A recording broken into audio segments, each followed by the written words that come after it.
Hello everyone, welcome back to K Guru channel bye निर्मल गुप्ता। प्यारे बच्चों, आज हम शिक्षा निदेशालय द्वारा आई हुई 6th क्लास की हिंदी की कार्यपत्रक नंबर 16 सॉल्व करेंगे।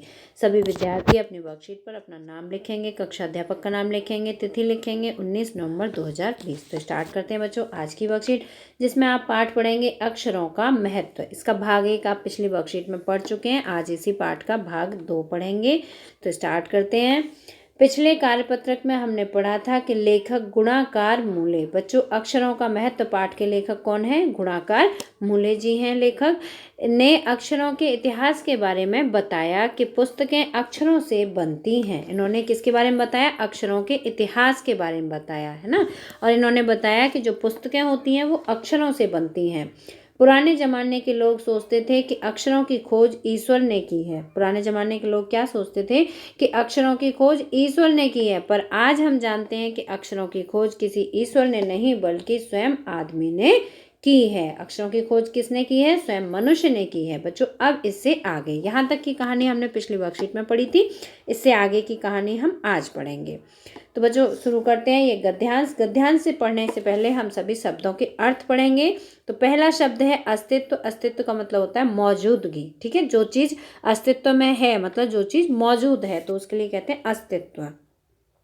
प्रागैतिहासिक मानव। प्रागैतिहासिक मानव का मतलब होता है इतिहास में वर्णित काल के पहले का मनुष्य। इतिहास, जब तक का इतिहास हमारे पास है, उससे भी पहले जो मनुष्य का जीवन था, तो वो काल था प्रागैतिहासिक मानव काल। ठीक है, या मनुष्य के लिए कहें तो प्रागैतिहासिक मानव। चहु। चहु का मतलब होता है चारों ओर। द्योतक का मतलब होता है सूचक, और अनेक का मतलब होता है बहुत। ठीक है बच्चों, तो ये थे सभी शब्दार्थ। अब पढ़ते हैं इस गद्यांश को। हमारी यह धरती लगभग 5 अरब साल पुरानी है। बच्चों, इसमें संख्याओं का भी आप ध्यान रखते चलना, कौन कौन सी संख्याएं आई हैं? 5 अरब साल। ठीक है, तो ये जो हमारी धरती है, ये कितनी पुरानी है? लगभग 5 अरब साल पुरानी है। 2-3 अरब साल तक धरती पर किसी प्रकार के जीव जंतु नहीं थे, है ना। ऐसा माना जाता है कि 2-3 अरब साल तक किसी भी प्रकार के जीव जंतु नहीं थे। फिर करोड़ों साल तक केवल जानवरों और वनस्पतियों का ही इस धरती पर राज्य रहा, है ना। मनुष्य जीवन नहीं था, तो कौन कौन थे यहाँ पर? जानवर थे और वनस्पतियां, मतलब सभी प्रकार के पेड़ पौधे वनस्पतियां कहलाती हैं। आदमी ने इस धरती पर कोई 5 लाख साल पहले जन्म लिया। मनुष्य के जन्म हुआ कितना समय हुआ है बच्चों? लगभग 5 लाख साल। ठीक है, धीरे धीरे उसका विकास हुआ। कोई 10,000 साल पहले आदमी ने गांव को बसाना शुरू किया। फिर मनुष्य ने क्या किया कि गांव बसाने शुरू किए, मतलब एकत्रित होकर रहना शुरू किया। धीरे धीरे करके बड़े परिवार होते चले गए और गांव बसते चले गए। फिर खेती करने लगा। वह पत्थरों के औजारों का इस्तेमाल करने लगा, है ना। खेती करने के लिए औजारों की जरूरत पड़ी, तो औजारों को किससे बनाया? उन्होंने पत्थरों से औजारों को बनाया।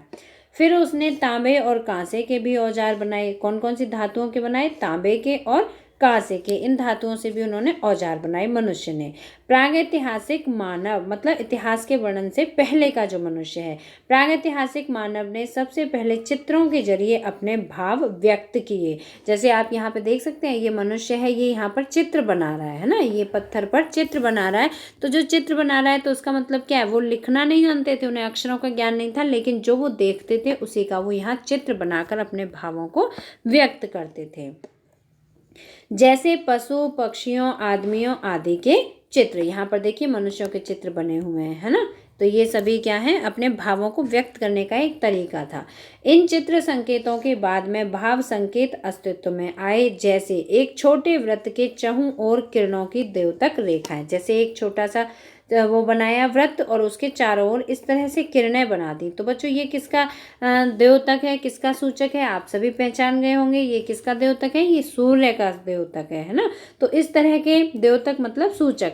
तो इस तरह वृत्त के चहुं ओर किरणों की द्योतक रेखाएं खींचने पर सूर्य का चित्र बन जाता है। ठीक है, तो ऐसे अपनी भावनाओं को चित्रों के माध्यम से अभिव्यक्त किया।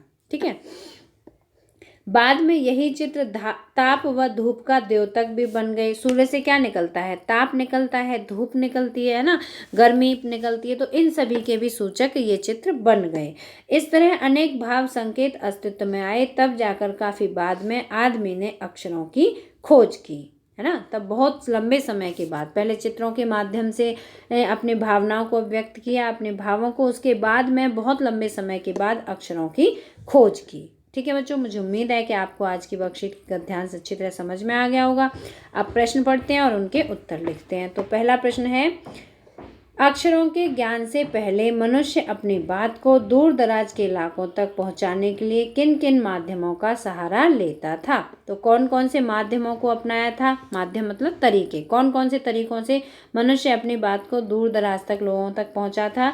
तो देखो, पहले प्रश्न का आंसर आप यहाँ से लिखेंगे, पहले मनुष्य अपनी बात को दूर दराज के इलाकों तक पहुंचाने के लिए पशु पक्षियों, आदमियों, सूर्य तथा चंद्र आदि के चित्र बनाकर भाव संकेत का सहारा लेता था। ठीक है बच्चों, यह है पहले प्रश्न का उत्तर। आप यहाँ से प्रश्न लिखेंगे और वर्कशीट से प्रश्न लिखेंगे और जो मैंने लिखा है यहाँ से आप उत्तर लिखेंगे। दूसरा प्रश्न है, पुराने जमाने में लोग यह क्यों सोचते थे कि अक्षर और भाषा की खोज ईश्वर ने की है? ऐसा मनुष्यों का क्यों मानना था कि अक्षर और भाषा की खोज ईश्वर ने की है? अपने मित्र या भाई बहन से बातचीत करके लिखी है। तो बच्चों, ऐसा लोग क्यों मानते थे? तो देखिए, दूसरे प्रश्न का उत्तर आप यहाँ से लिखेंगे, पुराने जमाने में लोग सोचते थे कि भाषा व अक्षर की खोज ईश्वर ने की है क्योंकि उनके पास अक्षर व भाषा का कोई इतिहास नहीं था। ना तो अक्षर का इतिहास था, ना भाषा का इतिहास था। अगर मान लीजिए हम किसी बात के बारे में जानना चाहें तो कहाँ से जानते हैं? हमें उसके इतिहास के बारे में पता होता है, तो हम उसके बारे में सब कुछ जान जाते हैं इतिहास के द्वारा, है ना। तो मनुष्य के पास ना तो अक्षर का इतिहास था, ना भाषा का इतिहास था। तो मनुष्य क्या सोचता था अक्षर और भाषा का निर्माण भगवान ने किया है, ईश्वर ने किया है। प्रश्न नंबर 3 है, सोचकर लिखिए, क्या होता अगर हमारे पास अक्षर न होते? अक्षर न होते तो क्या होता बच्चों? तो देखिए, प्रश्न नंबर 3 का उत्तर है, यदि हमारे पास अक्षर न होते तो हम विश्व की सारी जानकारी से वंचित रह जाते, है ना। हमें कैसे पता चलता है? अगर मान लीजिए हमें न्यूज़पेपर से पता चलता है या समाचारों से पता चलता है ना, या हमें मैगजीन से पता चलता है, तो वो अक्षरों के माध्यम से लिखी होती हैं, है ना। अक्षरों से ही तो उसमें जानकारी लिखी होती है।